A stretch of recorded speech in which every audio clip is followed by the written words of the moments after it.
Саламатсыңдар ма? Бүгінгі күннің тақырыбы 19 ғасырдағы білім беру мен ағарту ісі. Қазақ халқы ерте заман-ақ білімді де сауатты болуға ұмтылған, надандық пен топастықты қатты сынаған. Әрбір ата-ана баласына әдептілікті үйреткен, сауатты әрі білімді болуға баулыған. Бұған мысал ретінде қазақтар арасында білекті бірді жығар, білімді мыңды жығар деген мақал кеңінен тараған. 19-20 ғасырлардың бас кезінде Қазақстанда халыққа білім беру ісі екі діни және зайырлы бағытта жүргізілді. Қазақ балалары мектептер мен медреселерде мұсылманша білім алды. Оларды негізінен молдалар оқытты. Халық арасында медреселердің беделі күшті болды. Олар молдалар мен мектептер мұғалімдерін даярлады. Оқу мерзімі 3-4 жылға дейін созылды. Медресе шәкірттері бастауыш білім алумен қатар философия, математика, медицина, тарих, тіл білімі, лингвистика және астрономия жөнінде едәуір хабардар болып шықты.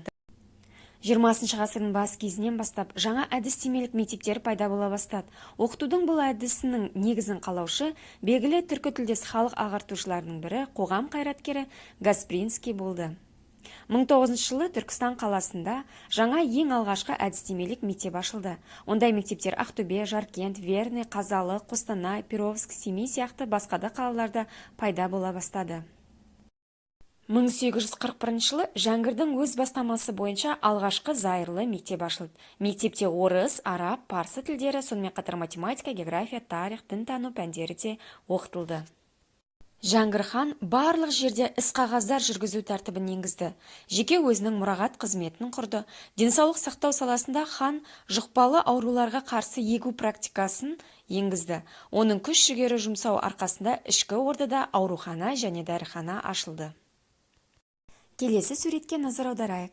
Жәңгір ханның мәдени ағарту саласындағы қызметі. Зайырлы мектеп ашылды. Қазақ балаларын Ресейдің оқу орындарына оқытуға көп күш-жігер жұмсады.